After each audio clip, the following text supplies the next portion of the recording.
നമ്മുടെ സഹിർ ഹുസൈൻ അദ്ദേഹം തബലയുടെ ഭയങ്കര എക്സ്പേർട്ടാണ്. പിന്നെ ശിവമണി ആണെങ്കിൽ ഈ പറഞ്ഞ പോലെ ഡ്രാമിസ്റ്റ്, അത് അങ്ങനെ പറഞ്ഞേക്കുക. പക്ഷെ നമ്മുടെ മലയാളിയുടെ ഇടയിലുണ്ടല്ലോ ശരിക്കും പിയാനോയുടെ കാര്യം പറയുവാണെങ്കിൽ സ്റ്റീവന്റെ ഫേസാണ് വരുന്നത്. വലിയൊരു അനുഗ്രഹമായിട്ട് കാണുന്നു ചേച്ചി അങ്ങനെ പറഞ്ഞപ്പോൾ. ശരിക്കും ഞാൻ പലതവണ ഇങ്ങനെ ആലോചിച്ചിട്ടുണ്ട് ഈ കാര്യം. അതിലും എനിക്ക് ഏറ്റവും പ്രൗഡായിട്ട് തോന്നി എന്നാന്നറിയാവോ, ശരിക്കും വേൾഡ് യൂത്ത് ഡേയുടെ സമയത്ത് സ്റ്റീഫൻ ആന്നു നമ്മുടെ ഇന്ത്യ റെപ്രസെന്റ് ചെയ്തിട്ട് ജോൺ മാർപ്പാപ്പയുടെ അടുത്ത് ചെന്നതും അവിടെ ശരിക്കും പറഞ്ഞാൽ നമ്മളെ ക്രിസ്ത്യൻസ് ഫാമിലീസിന്റെ ഇടയിൽ ഏറ്റവും കൂടുതൽ നമ്മൾ ആഗ്രഹിക്കുന്ന മാർപ്പാപ്പയുടെ അടുത്തുനിന്ന് ചെല്ലണം അല്ലെ, അതിന്റെ ഒരു ബ്ലെസ്സിങ് കിട്ടണം. ദൂരെ നിന്നായാലും അറ്റ്ലീസ്റ്റ് ടി വി വെച്ചിട്ടെങ്കിലും നമ്മൾ ആ ഒരു ബ്ലെസ്സിങ് കിട്ടാൻ നമ്മൾ ആഗ്രഹിക്കും. പക്ഷേ യു ഗോട്ട് ദ ചാൻസ് അല്ലേ, ശരിക്കും ആ ഒരു എക്സ്പീരിയൻസ് വെച്ചാൽ ഇവിടെ ഒരു ബാൻഡ് ഉണ്ട്, റെക്സ് ബാൻഡ്. റെക്സ് ബാൻഡിൽ ഞാനൊരു മെമ്പറാണ്. റെക്സ് ബാൻഡിന് അങ്ങനെ ഒരു ഇൻവിറ്റേഷൻ കിട്ടി. കാനഡയിൽ പോയി മാർപ്പാപ്പയ്ക്ക് മാർപ്പാപ്പ പങ്കെടുക്കുന്ന പരിപാടിയിൽ പെർഫോം ചെയ്യാൻ പറ്റിയത്. സോ ഞങ്ങളൊക്കെ എക്സൈറ്റഡ്. കാരണം എനിക്ക് തോന്നുന്നു ഒരു 19 വയസ്സുണ്ടാവും, 18-19 വയസ്സ്. അപ്പോൾ നമ്മൾ ആദ്യമായിട്ട് പുറത്തൊക്കെ പോയിട്ടുണ്ടെന്ന് വെച്ചാൽ ഇങ്ങനത്തെ എക്സൈറ്റ്മെൻറ്റ്സ് ഒക്കെ വളരെ കുറവാണ്. അപ്പോൾ ഭയങ്കര സന്തോഷമായിരുന്നു. അവിടെ പോയി ചേച്ചി വിശ്വസിക്കില്ല, 5 ലക്ഷം പേര് ഷോ കാണാൻ വേണ്ടി വരുന്നത്. സോ 5 ലക്ഷം പേര്, ഞാൻ ആദ്യമായിട്ടാണ് 5 ലക്ഷം പേര് ഒരുമിച്ച് കാണുന്നത്. ഒന്നും മനസ്സിലാവില്ല. സ്റ്റേജിൽ നിൽക്കുമ്പോൾ എന്താ വേറൊരു എക്സ്പീരിയൻസ്. മൊത്തം കരയണോ അതോ ചിരിക്കണോ എന്താണെന്നറിയില്ല. മാർപ്പാപ്പ വന്ന സമയത്തേക്കാണ് ഒന്നും കൂടെ ഓഡിയൻസ് കൂടുതലായിരുന്നു. ഞങ്ങൾക്കൊക്കെ ഒന്നും അടുക്കാൻ പോലും പറ്റില്ല, അത്ര തിരക്കുമായിരുന്നു. പിന്നെ അദ്ദേഹം ഇരുന്ന കസാര അതിൻ്റെ അടുത്തൊക്കെ പോയി. പിന്നെ അദ്ദേഹം സ്റ്റേജിൽ ഞങ്ങൾ പെർഫോം ചെയ്തു. So he bless the event. ആ ഇവൻറ്റ് ഓൾമോസ്റ്റ് ഒരു 10-40 മ്യൂസിക് ബാൻഡ്സ് ഉണ്ടായിരുന്നു ലോകത്തുനിന്ന് മുഴുവനുള്ള യുവാക്കന്മാരും യുവതികളും വന്നിട്ട് ചേരുന്നൊരു ഷോ ആണ് വേൾഡ് യൂത്ത്. അപ്പോൾ എല്ലാ 2 വർഷം കൂടുമ്പോൾ ഈ പരിപാടി ഉണ്ടാവും.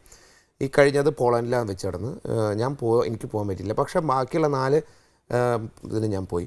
അപ്പോൾ ഞാൻ ബെനഡിക്ട് 16 കണ്ടിട്ടുണ്ട്, പിന്നെ ഫ്രാൻസിസ് മാർപ്പാപ്പനെ കണ്ടിട്ടുണ്ട്.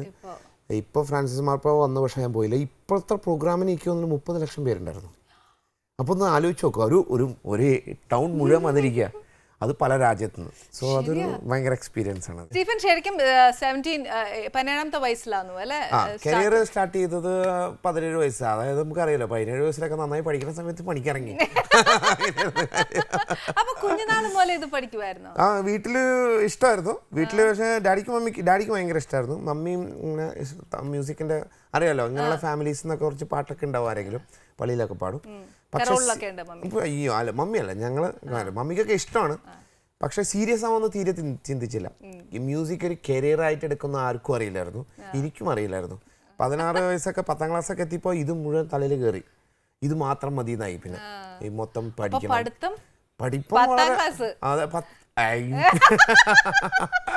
അതിനെനിക്ക് അഭിമാനമുള്ളൂ. അത്ര ഞാൻ ടൈം വേസ്റ്റ് ചെയ്തില്ല. വെറുതെ ചേച്ചി ബയോളജി പഠിച്ചിട്ട് ഞാൻ എന്താ കാര്യം? ഞാൻ ഫിസിക്സ് പഠിച്ചിട്ട് ചേച്ചി ഇപ്പോൾ ബയോളജി പഠിച്ചിട്ട് വലിയ കാര്യമില്ല. ഇതാരും ഒരു ഇതായിട്ട് എടുക്കണ്ട.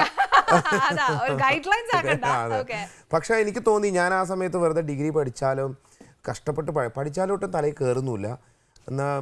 അപ്പം എനിക്ക് മനസ്സിലായത് ശരിയാവാത്തൊരു പണിയാണെന്ന് മനസ്സിലായി. അതുകൊണ്ട് കുറേ ആ ശ്രദ്ധ മുഴുവൻ മ്യൂസിക്കിലേക്ക് കൊടുത്തു.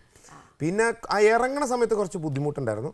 അതായത് നല്ല പരിപാടി കിട്ടുമോ അല്ലെങ്കിൽ റെക്കോർഡിങ് വരുമോ, അപ്പോൾ അങ്ങനത്തെ ഒക്കെ ഒരു, കാരണം നമ്മളെ ആരെയും കൂടെ കൈ കൊടുത്ത് കൊണ്ടുപോകാനില്ലായിരുന്നു. അപ്പോൾ അതിൻ്റെ ഒരു വിഷമം ഉണ്ടായിരുന്നു. പക്ഷെ അതൊക്കെ ആ സമയത്ത് ഒരു പ്രശ്നമില്ലായിരുന്നു, എല്ലാം കറക്റ്റായി വന്നു. ആ സമയത്ത് ഹരിഹരൻ എന്നെ വായിക്കാൻ വിളിച്ചു. അന്ന് ഞാൻ 17 വയസ്സടിക്കണ്ടായിരുന്നുള്ളൂ. 17 വയസ്സിൽ ആദ്യം ഹരിഹരൻ വായിക്കാൻ വിളിച്ചു. അന്ന് ഞാൻ വിചാരിച്ചു നുണ പറയാമെന്ന് ചോദിച്ചു, ഇതിന് പ്രോഗ്രാമിൽ വിളിക്കാൻ വന്ന ആൾക്കാർ. എൻ്റെ സുഹൃത്ത് ഇപ്പോഴും അദ്ദേഹം എൻ്റെ കൂടെയുണ്ട്.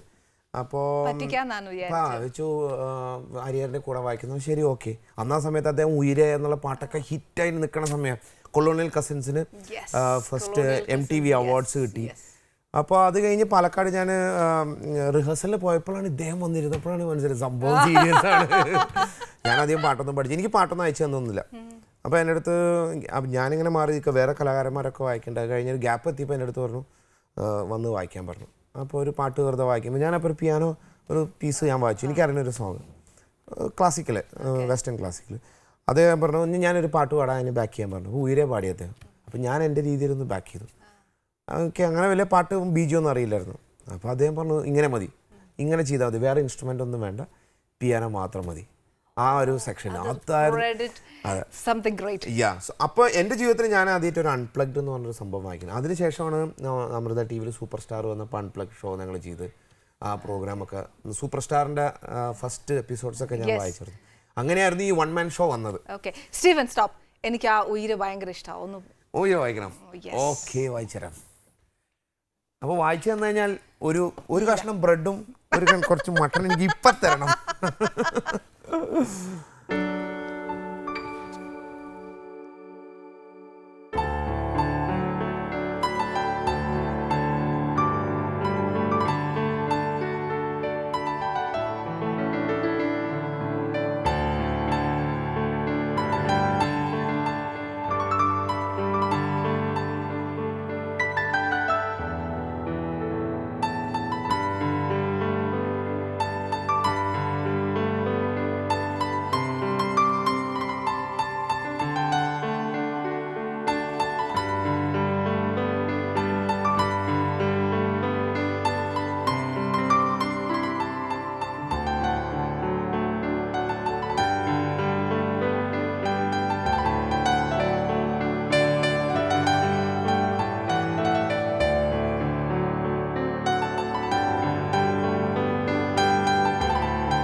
സ്റ്റീഫൻ, ഒരു കാര്യം ഞാൻ പറയട്ടെ.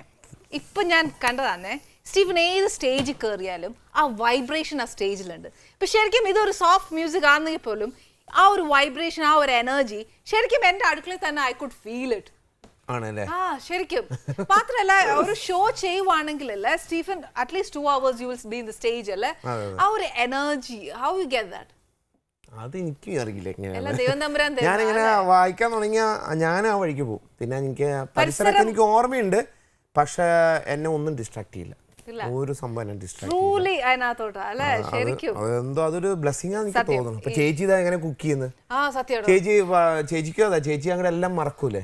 ആ എല്ലാം മറക്കും. അതുകൊണ്ടാണ് ആ ടേസ്റ്റും ആൾക്കാർക്കൊക്കെ ഇഷ്ടപ്പെടുന്നത്. അതുകൊണ്ട് ഞാൻ മുട്ട എടുത്ത് നോക്കണോ വേണ്ടല്ലേ?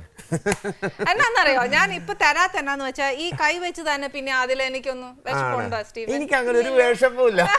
ഈ സ്പൂൺ വെക്കരുതില്ല, കുറെ സ്പൂണൊക്കെ ഇട്ട് കുഴപ്പമില്ല. പക്ഷെ ഞാൻ കുഴപ്പമില്ല, എന്തായാലും ഇത്ര മതില്ല, ഞാൻ വെയിറ്റ് ചെയ്യാം. അതാണ് വെയിറ്റ് ചെയ്യും. അപ്പൊ എന്നാന്നറിയോ, അത് പിന്നെ ആ കൈ വെച്ച് അതിൽ തൊടണ്ടായോ? എന്തായാലും പാട്ട് ഇഷ്ടമുള്ള ചേച്ചിക്ക്, അന്നേരം എനിക്ക് എല്ലാം പാടി തരാനുള്ളതുകൊണ്ടാ.